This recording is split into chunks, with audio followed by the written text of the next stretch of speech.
Good morning friends. जैसा कि हम लोग जानते हैं, कल जो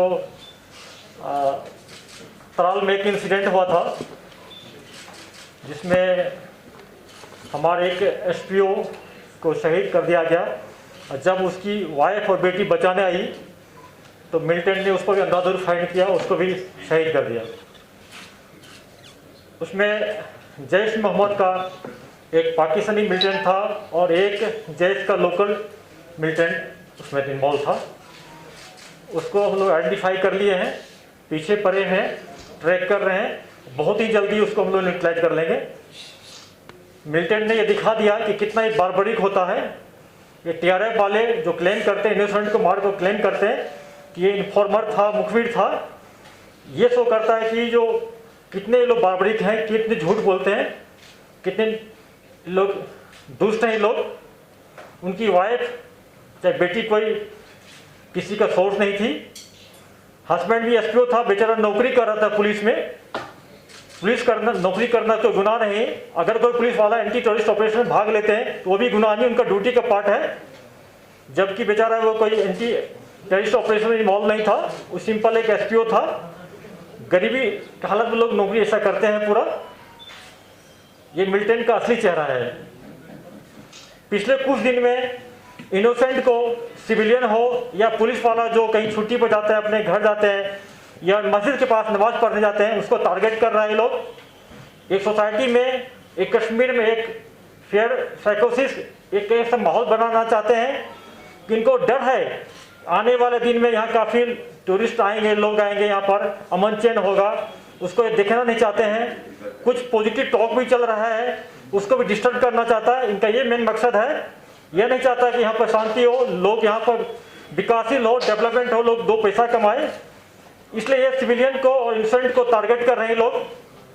जहाँ तक कल का ऑपरेशन के बाद बात है, जैसा कि हम सब जानते हैं कि लावेपुरा इनकाउंटर के अटैक के बाद और खुशीपुरा अटैक के बाद, खुशीपुरा में हमारे आर्मी के 2 जवान शहीद हुए थे और लावेपुरा में मार्च में इसी साल सीआरपीएफ के 3 जवान शहीद हुए थे। हम लोग आइडेंटिफाई कर लिए थे उस मॉडल को। उसमें जो गाड़ी जो बात उसको पहले पकड़ लिए थे। 10 लोग को हम लोग अरेस्ट कर लिए थे। उसमें नाम आया था, अबरार का नाम आया था, जो नारवल का है, नदीम अबरार पूरा नाम है, दूसरा एक एफटी का और खुर्शीद मीर का। ये तीनों का मॉडल, दोनों इंसिडेंट क्या था बड़ा इस साल का। खुर्शीद सोपोर इनकाउंटर मारा गया, उससे जो हथियार AK-47 रिकवर हुआ था वो हमारे सीआरपीएफ के जवान का था, उसका नंबर मैच कर गया। उसके बाद आप लोग एक खुद शेयर देखे होंगे कि टीआरएफ वाले ने एक वीडियो जारी किया था जिसमें उन्होंने खुद क्लेम किया था कि अबरार एंड कंपनी ने ये एक्शन किया है। आप सारे वीडियो देखे होंगे। हम लोग पुलिस की टीम हमारे डीआईजी अमित कुमार के सुपरविजन में क्लोजली मॉनिटर कर रहे थे। एक स्पेशल टीम बनाए थे, उसके एक मूवमेंट को ट्रैक कर रहे थे। कल मॉर्निंग में वो अबरार वहाँ से निकला था नॉर्थ कश्मीर से, और जो मुस्लिम जो है एक पाकिस्तान टेररिस्ट, दोनों को मिल के एक बहुत बड़ा हादसा 2 जगह करना था कल। उससे पहले हम लोग जिस गाड़ी में आ रहा था, हमारे एक स्पेशल नाका के सीआरपीएफ पुलिस ने उसको पकड़ लिया। पकड़ने के बाद उसको हम लोग थाना में ले गए, इंट्रोगेट किया गया। ये ज्वाइंट इंट्रोगेशन था जिसमें सीआरपी, आर्मी, पुलिस तीनों विंग मिलके इंट्रोगेट किया। उसके बाद एफआईआर लॉन्च किए, उसमें एफआईआर में उनको पूरा उसको अरेस्ट किए और इंडियन एविडेंस एक्ट 27 सेक्शन के तहत उसको हम लोग फिर जो बोला था कहाँ पर रिकवरी करने के लिए जो कानूनी लीगल है, हम लोग राइफल उनका जो था हथियार रिकवर करने गए थे। हालांकि एक पिस्टल और एक ग्रेनेड पहले रिकवर हो चुका था और जो घर सस्पेक्टेड हाउस गया था अंदर से फायरिंग आ गया।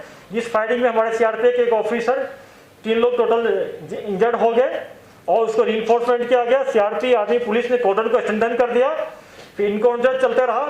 फिर दूसरा मिलिटेंट जो था पाकिस्तानी मुस्लिम, वो घर से निकला और अंधाधुंध फाइट किया। बाद में इनकाउंटर में कि नदीम अबरार और पाकिस्तानी टेररिस्ट दोनों मारे गए। वहाँ से भी 2 AK-47 मिला है। ये पुलिस और सिक्योरिटी फोर्स के बहुत कामयाबी हो, क्योंकि ये मॉड्यूल जो था ये पाकिस्तानी और ये नदीम अबरार, इसका टारगेट था कि बार बार इस एक्सिस पर नारवल से लेकर हैदरपुरा के बीच में बार बार एनिस को टारगेट करना, सिक्योरिटी फोर्स पर हमला करना और वेपन स्नैचिंग करना, यह इनका टारगेट रहा है। इसके लिए मैं अपने सिक्योरिटी फोर्स को बहुत मुबारकबाद देता हूँ।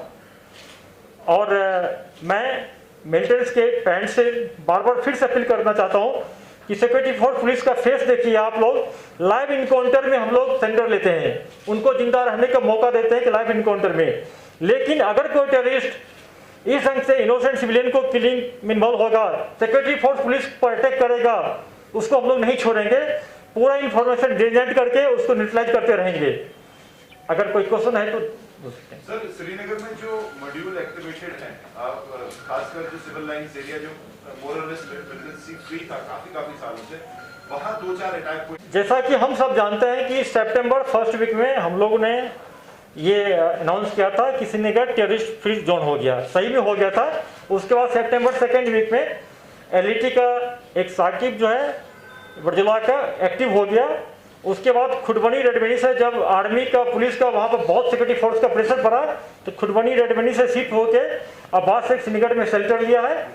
पाकिस्तान के इशारे पर, आईएसआई के इशारे पर यहाँ पर लोकल लड़कों को कुछ 5-6 को एक्टिव किया है, जो अपने को टीआरएफ कहते हैं, बल्कि एलईटी के ये टेररिस्ट हैं। उसमें एक मार चुका है क्या उबैद, बाकी जो है उसके पीछे हम लोग लगे हुए हैं और बहुत जल्दी उसको या तो अरेस्ट कर लेंगे या इनकाउंटर में उसको न्यूट्रलाइज करेंगे। जहाँ तक कि इंस्पेक्टर साहब की बात बोले तो देखिए, पुलिस वाले डेली छुट्टी पर हो या ऑफ टाइम में ऑफिस के बाद घर जाते हैं, उनको जाना पड़ेगा। हर एक लोग को हम लोग सिक्योरिटी फोर्स की तरह हम लोग कैंप में नहीं रह सकते हैं। ये लोकल है, डेली घर जाएंगे आएंगे, फैमिली के साथ रहना पड़ता है इनको। तो ये सॉफ्ट टारगेट है। अगर ये मिलिटेंट इस टाइप से हमारे सॉफ्ट टारगेट पर अटैक करेंगे तो हम लोग भी दूसरा, हम लोग को भी आता है कि क्या क्या कैसे काम करना चाहिए। मुझे भी इसको पता है, 24 साल का बेस्ट एक्सपीरियंस हम लोग का भी, कि कैसे इसको हम लोग भी काउंटर कर सकते हैं। मैं इनको ये एडवाइस करता हूँ इस टाइप के वारदात में नहीं फंसे। बेचारा इंस्पेक्टर क्या करने गया था, ऑफिस ऑफ करने के बाद मॉस्क में नमाज पढ़ने गए। आप लोग वीडियो सारे देखे होंगे, मस्जिद के आगे 2 टेररिस्ट आके पिस्टल से अंधाधुंध पीछे से फाइट कर रहा है। वो किसका क्या बिगाड़ा था? वो तो कोई एसओजी में नहीं था, किसी एंटी टेररिस्ट स्क्वाड में नहीं था। पूरा गांव सोसाइटी में उनका कितना अच्छा इम्पैक्ट था। सिर्फ एक न्यूज बनाने के लिए, फेयर सेक्रेसी पैदा करने के लिए इनोसेंट आदमी को ये लोग और जो सॉफ्ट टारगेट उनको टारगेट कर रहे हैं। घबराने की बात नहीं है। जो श्रीनगर में जो मॉड्यूल है, इनके पास पिस्टल है, कुछ उसमें स्लीपर सेल भी है, जिसको हम लोग पार्ट टाइम टेररिस्ट बोलते हैं या हैवी टेररिस्ट बोलते हैं। ये पार्ट टाइम है, एक इंसिडेंट करने के बाद फिर अपना नॉर्मल काम करने शुरू कर देते हैं। जो फुल टाइम टेररिस्ट है उसको हम लोग पूरा ट्रैक करते हैं। जो पार्ट टाइम टेररिस्ट है, जिसको हैवी टेररिस्ट को कहते हैं हम लोग, उसमें थोड़ा दिक्कत तो आती है हम लोग को, लेकिन हम लोग पूरा इसको सर्वेलेंस रखें, बहुत जल्दी इसको भी न्यूट्रलाइज कर लेंगे हम लोग। ड्रोन थ्रेट जो है, आपने मीटिंग भी ली है उसको लेके, कितना प्रेजेंट और कितना क्लियर थ्रेट है और क्या आपकी एडवाइजरी, कैसे आप उसको टैकल करने का सोचते हैं? देखिए, इस सिलसिला में परसों हम लोग जाके एक, जिसमें army, CRP, air force, BSF, NSG के हर एक लोग के साथ मीटिंग लिए, पूरा तैयारी कर लिए। थ्रेट बहुत सीरियस थ्रेट है, यह टेक्नोलॉजिकल थ्रेट है। इसको टेक्नोलॉजी के थ्रू भी हम लोग रिस्पॉन्स करेंगे और उसमें हम लोग काफ़ी डिप्लॉयमेंट कर लिए, क्योंकि ये स्ट्रेटजिक इंपॉर्टेंस है, हम लोग शेयर नहीं कर सकते हैं पूरा डिटेल में। उसके बाद कल 15 कोर में जोशी 15 कोर कमांड साहब ने मीटिंग लिए, मैंने अटेंड किया। फर्दर उसको स्ट्रेंथन हम लोग कर रहे हैं, जितने वाइटल इंस्टेंशन है इसको भी, प्लस एलसी पर भी।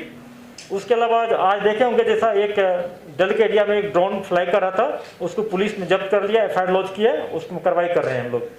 आप बिल्कुल सही बोलते हैं। अब अवंतीपुरा खास करके जो हरिपड़ी गाँव बेल्ट है, इसमें ट्रेडिशनली जेएस का काफ़ी इसमें मूवमेंट रहा है शुरू से। 2018 में इसी विलेज में जेएस का टॉप कमांडर आदिल पठान मारा गया था। लास्ट ईयर 25 जनवरी को जेएस का टॉप कमांडर कारी यासिर पाकिस्तानी मारा गया था। सिर्फ लोगों के दिखाने के लिए कोई सोर्स है, मुखबिर टैग करके ये अपनी कमजोरी छिपाना चाहते हैं, टारगेट कर रहे हैं। हम लोग ऑपरेशन को इन्हांस कर दिए हैं, इंफॉर्मेशन को जनरेट कर रहे हैं, ह्यूमन इंट पर और फोकस कर रहे हैं। तराल में 2-3 अच्छे ऑपरेशन निकाल के इसको भी लोग कंट्रोल कर लेंगे। उसमें हम लगे हुए हैं, अभी बहुत कुछ मिला, अभी शेयर नहीं कर सकते हैं, क्योंकि उससे हमारा जो फर्दर ऑपरेशन है वो हैम्पर हो सकता है। क्या उसमें सुंदू का कहना है विस्फोटक था, जैसा कि सुंदू का कहना है कि उस गाड़ी में 3 विस्फोटक आईडीज थी, नहीं, उसमें आईडी नहीं था, ग्रेनेड और पिस्टल से गाइस मिला था। Sir, is it that proper procedure was followed, SOPs were followed during the operation, or security forces did not have the information about the suspected mutant in the house? Because of injuries and death of the detained mutants. देखिए, SOP का कोई rule होता है, SOP जो होता है ground पर जो ऑफिस लीड करते हैं, जो हैंडल करते हैं कटिंग एज पर, वो टोटल लेटर स्पीड पे इम्प्लीमेंट नहीं हो सकता है। अगर हम सर्च करने जा रहे हैं, हम मानते हैं कि इसमें मिलिटेंट अलमारी होगा, पलंग के नीचे होगा, रूफटॉप होगा, हो सकता है कि दरवाजे पे छिपा हो। ये बहुत टेक्निकल, ये प्रोफेशनल हजार्ड है, इसको हम लोग एक्सेप्ट करना पड़ेगा। ये टेररिस्ट नदीम अबरार जो था, हम लोगों को नहीं बताया था कि उसमें पाकिस्तानी मेरा मिलिटेंट है, उसमें मेरा है। वो बोला था उसमें मेरा एक पिस्टल हम लोग ले लिए थे, एक उसमें रखा हुआ है, एक को रिकवर करने गए थे। अगर वो बोल देता है कि इसमें टेररिस्ट छिपा हुआ है पहले से, उसी ढंग से अलर्ट हो जाते हम लोग, हमारे ऑफिसर जवान इंजर्ड नहीं होते। पिछले कुछ दिनों से